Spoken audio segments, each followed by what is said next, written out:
Om Namo Bhagavate Vasudevaya.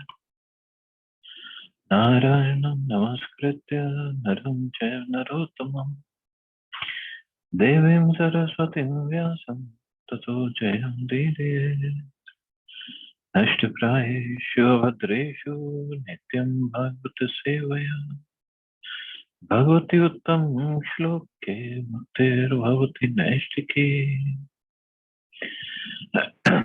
Continuing with the discussion on Srimad Bhagavatam, Canto 11, Chapter 3, Text 38 onwards.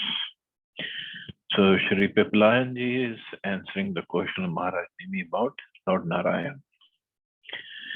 Natma jajanna marishyati nadatte aso nakshiyate savanved vyabhicharinam sarvatra shashwadan paya uplabdhi matram prano yathendriya balena vikalpitam sat. Brahman, the eternal soul, was never born and will never die, nor does it grow or decay. That spiritual soul is actually the knower of the youth, middle age, and death of the material body. Thus, the soul can be understood to be pure consciousness, existing everywhere at all times and never being destroyed, just as a life air within the body. Although one becomes manifest as many in contact with the various material senses, the one soul appears to assume various material designations in contact with the material body. Again, very philosophical shloka. The Vedic aphorism, Sarvam Khalam Idam Brahma, everything is Brahma, has been explained in this chapter of the Bhagavatam. The Supreme Personality of Godhead is the original source of everything.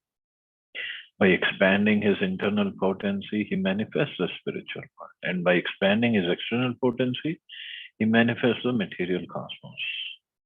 The conditioned living entity is originally part and parcel of the superior internal potency.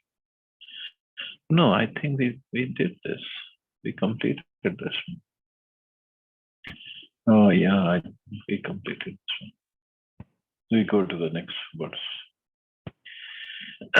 Andeshu pesheshu tarushu vinishchateshu prano hi jivam upadhavati tatra tatra sanne yadindriya ganayahami cha prasupte kutastha ashaya mrite tadanu smritirana. The spirit soul is born in many different species of life within the material world. Some species are born from eggs, others from embryos, others from the seeds of plants and trees, and others from perspiration. But in all species of life, the prana or vital air remains unchanging and follows the spirit soul from one body to another. Similarly, the spirit soul is eternally the same despite its material condition of life. We have practical experience of this. When we are absorbed in deep sleep without dreaming, the material senses become inactive. And even the mind and false ego are merged into a dormant condition. But although the senses, mind, and false ego are inactive, one remembers upon waking that he, the soul, was peacefully sleeping. When a living entity is awake, the material senses and mind are constantly active. Similarly, when one is sleeping, the false ego recollects one's waking experiences. And thus one experiences dreams or fragments of dreams while sleeping. But in the state of prasupti or deep sleep, both the mind and the senses become inactive. And the false ego does not recall previous experiences or desires. The subtle mind and false ego are called the linga sharira, or the subtle material body. This ling sharira is experienced in the form of temporary material designations, such as I am a rich man, I'm a strong man, I'm black, I'm white, I'm American, I'm Chinese, etc. So this is the ling sharira, or the subtle material body. The sum total of one's illusory conceptions of oneself is called ahankara, or false ego. And due to this illusory conception of life, the living entity transmigrates from one species of life to another, as clearly explained in the Bhagavad Gita. The spirit soul, however, does not change its constitutional position of eternity, knowledge, and bliss, although the soul may temporarily forget this position. So we temporarily forget who we are. And this temporariness, yes, it lasts for a long time. To cite an analogous situation, if one dreams at night that he's walking in the forest, such a dream does not change one's actual position of lying in the bed within his apartment. Thus it is stated in this verse, Kutastha Ashayam Rite. Despite the transformations of the subtle body, the spirit soul does not change. So that's even Krishna says in Bhagavad Gita, it just doesn't change. Spirit soul, you cannot do anything to it. Srila Sridhar Swami has given the following example to illustrate this point. One often thinks, I was sleeping very peacefully, although I was not dreaming or aware of anything. It can be logically understood that one cannot remember something of which he has no experience. Therefore, since one remembers peacefully sleeping, although there was no mental or sensual experience, such a memory should be understood to be a vague experience of the spirit soul. Just some technical way of explaining. The thing is, whatever we experience, even the dreams, means the soul has gone through those things sometime, someplace, some lifetime. Srila Madhvacharya has explained that the demigods, who are a superior race of human-like entities on the higher planetary systems of this universe, do not actually undergo the gross ignorance of deep sleep as do ordinary human beings. Because the demigods have superior intelligence, they are not merged into ignorance at the time of sleeping. In Bhagavad Gita, Krishna says, Matta smriti jnanam apohanam. Sleep is apohanam, or forgetfulness. Sometimes while dreaming, there is smriti, or memory of one's sexual condition. Although in a dream, one may experience one's family or friend in an altered illusory state. But all such conditions of remembering and forgetting are due to the presence of the super soul within the heart. By the mercy of the super soul, one can have a preliminary glimpse of the soul by remembering how one was peacefully resting even without mental or sensual experience.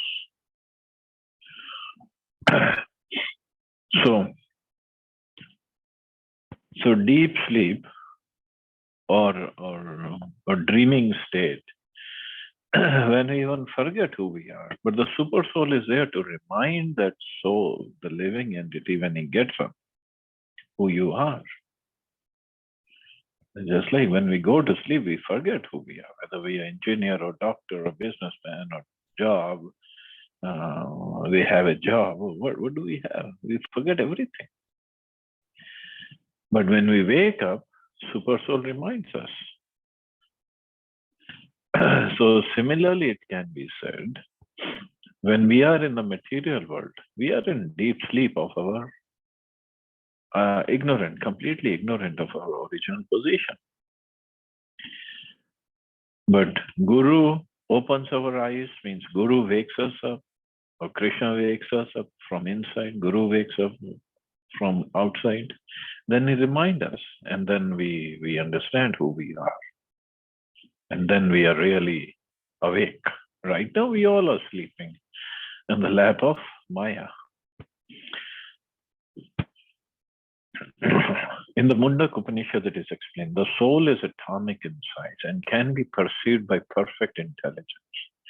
This atomic soul is floating in the 5 kinds of air, prana, pana, vayan, samana, and udana. The soul is situated within the heart and it spreads its influence all over the body of the embodied living entities. When the soul is purified, from the contamination of the 5 kinds of material air, its spiritual influence is exhibited.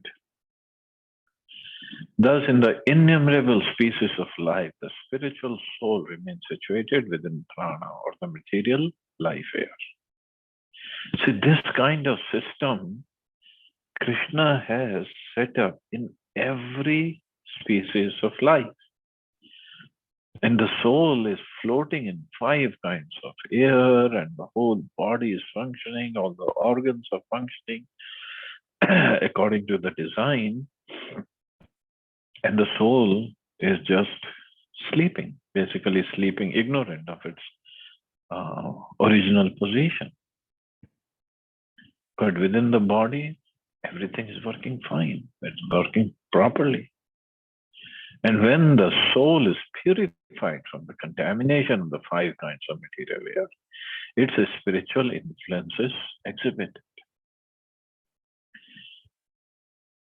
But when we are within this material body thinking, I am this body, the Maya is so strong, the entanglement, that we just think we are this. That's it. This is what I am. And to take care of the body and the senses, to give pleasure to the senses is the goal of my life. That's it. Yarhi abjanabh charane shanayor ubho bhaktya cheto malani vidmed gun karma jani tasmin vishuddha upalabhyat atma tattvam sakshad yathamal drisho savitri prakasha. When one seriously engages in the devotion service of the personality of Godhead, fixing the Lord's lotus feet within one's heart as the only goal of life, one can destroy the innumerable impure desires lodged within the heart as a result of one's previous fruitive work within the 3 modes of material nature. When the heart is thus purified, one can directly perceive both the Supreme Lord and oneself as transcendental entities. Thus, one becomes perfect in spiritual understanding through direct experience, just as one can directly experience the sunshine through normal, healthy vision. So that's what, in the beginning it says, when one seriously engages in devotion service of the Lord, he can see everything clearly. In the previous verse, it was explained that one can have a preliminary glimpse of the eternal, unchanging soul by remembering one's experience of peacefully sleeping, even while the mind and senses were totally inactive. One may ask if in deep sleep there is a preliminary experience of the soul. Why, upon waking, does one return to the illusory material existence? It may be answered that because of material desires lodged within the heart, the conditioned soul is addicted to the nations of material sense gratification. All these material desires, and they are innumerable desires for innumerable lifetimes.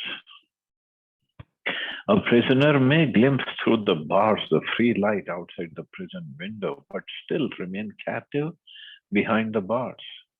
Similarly, although a conditioned soul may have a glimpse of the spirit soul, he remains captured within the bondage of material desires. Although one may have a preliminary understanding of the eternal soul that exists within the temporary body, or even of the super soul that accompanies the individual soul within the heart, a specific process is still required to eliminate the cause of material existence, namely material desires. So preliminary understanding might be there, but the desires are so many desires and so strong desires are there. As explained in Bhagavad Gita, whatever state of being one remembers when he quits his body, that state he will attain without fail. According to one's desire at the time of death, a suitable material body is awarded by material nature. Karmana devanetrena jantur dehopapatte. According to one's fruitive desires and actions and under the jurisdiction of the representatives of the Lord called demigods, the living entity is awarded a particular material body. which is inevitably subject to harassment by birth, death, old age, and disease. If one can eliminate the cause of a particular phenomenon, logically he also eliminates the effect. Therefore, this verse states that one should desire only to achieve shelter at the lotus feet of the personality of Godhead. One should give up illusory desires for material society, friendship, and love, since such desires cause further material bondage. One should fix his mind on the Supreme Personality of Godhead, Krishna, so that without fail one can remember Krishna at the time of death. So this fixing the mind on the Supreme Personality of Godhead, this is all Bhakti is all about. As the Lord says in the Kale Chamameva, whoever at the time of death quits his body remembering me alone at once attains my nature. Of this there is no doubt. The Supreme Personality of Godhead, Krishna, is actual shelter for every living being. And the Lord can be directly perceived as soon as one's heart has become transparently clean through Bhakti Yoga. So heart has to become transparently clean. Right now there's so much of dust of material desires, dust of ignorance. We cannot see ourselves properly. Bhagavad Gita describes the state of achieving the Supreme Personality of the Godhead, Supreme Personality of Godhead by the words Tato Mam Tattvato Gyatva. And sometimes impersonalists falsely interpret these words to be description of Brahma Sayudyam, or impersonal merging into the existence of the Lord. It's clearly mentioned in this verse that one must fix his mind and devotion to the lotus feet of Abjanabha, or the Supreme Personality of Godhead. If the individual living entity were equal to the personality of Godhead, the living entity could simply think of himself in order to be purified. But even then, a contradiction would arise. The Supreme Personality of Godhead has no need to be purified, since he is described in Bhagavad Gita as Pavitram Paramam, or the Supreme Pure. Therefore, one should not artificially try to twist an impersonal meaning out of the statements of Vedic literature. But this is what Mayavadis do. But Vaishnava understanding is the proper understanding. Srila Vishwanath Chakravarti Thakur has stated that the perfect stage of devotional service indicated in this verse can be observed in the activities of such great devotees as Dhruv Maharaj. Dhruv Maharaj approached the personality of Godhead desiring a political adjustment on the material platform. But when purified by chanting the holy name of God, he felt no further need for material sense gratification. As stated in first canto, as soon as one advances in devotional service, one is freed from the embarrassment of superficial material desires. So this is what bhakti does. The words Upalabhyata Atma Tattvam are significant in this verse. Vishwanath Chakravarti Thakur says that Atma Tattvam, knowledge of the soul, indicates knowledge of the Supreme Personality of Godhead, along with this various expansions such as the impersonal Brahm Jyoti and the marginal living entity itself.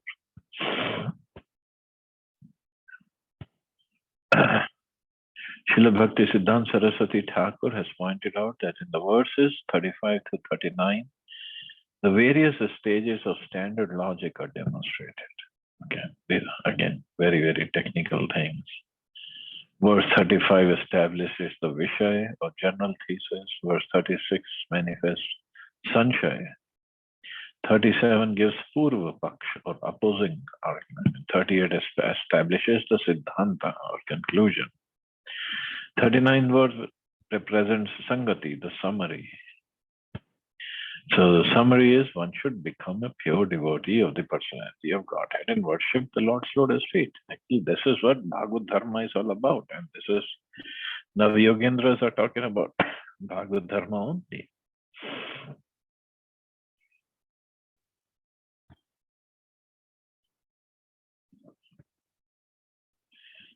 Text 41. Shri Raja Vacha. Now further Nimi Maharaj is asking, Karma yogam vadat naha purusho yena samskrita vidhu yehashu karmani nash karmyam vindate param. King Nimi said, O great sages, please speak to us about the process of karma yoga. Purified by this process of dedicating one's personal or one's practical work to the Supreme, a person can very quickly free himself from all material activities, even in this life, and thus enjoy pure life on the transcendental platform. So what is karma yoga? Now he wants to know. Although in the previous verse it was a devotion service, but it's all connected. As stated in Bhagavad Gita, all men are forced to act helplessly according to the impulses born of the modes of material nature. Therefore, no one can refrain from doing something even for a moment. Means everybody has to do something, cannot refrain. Even somebody says, no, I'm not doing anything. Well, we are thinking, we are breathing. So some activity is still going on. Srila Prabhupada comments on this verse. It's not a question of embodied life, but it's a nature of the soul to be always active. Without the presence of the spirit soul, the material body cannot move. The body is only a dead vehicle to be worked by the spirit soul, which is always active and cannot stop even for a moment. As such, the spirit soul has to be engaged in the good work of Krishna consciousness. Otherwise, it will be engaged in occupations dictated by illusory energy, by Maya. In contact with material energy, the spirit soul acquires material modes. And to purify the soul from such affinities, it is necessary to engage in the prescribed duties enjoined in the Shastras. But if the soul is engaged in its natural function of Krishna consciousness, whatever he is able to do is good for him. So here, although it is that spirit soul acquires material modes, it doesn't. Only the consciousness gets covered over. Ordinary people often question the busy activities of the devotees of Krishna consciousness movement, mistaking such activities to be ordinary material work. Srila Jiva Goswami has stated in this connection, one should give up selfish activities performed for one's personal sense gratification, since the result of such thoughtless work is further material bondage. But one should offer one's regular or occasional occupational duties to the Supreme Lord, and thus such activities become transcendental devotional service.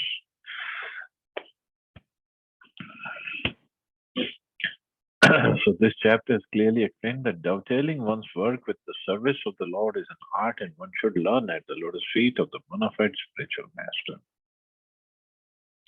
Otherwise, if one whimsically declares his materialistic work to be transcendental devotional service, there will be no actual result. So we have to see how to dedicate that work in the service of the Lord. Therefore, according to Srila Jiva Goswami, one should not mistake the word nashkarmyam to indicate inactivity. Rather, it indicates transcendental activity under the guidance of the Lord and his representative. Of course, it will be described more in the following verses. So we can stop there. See anybody has any questions or comments.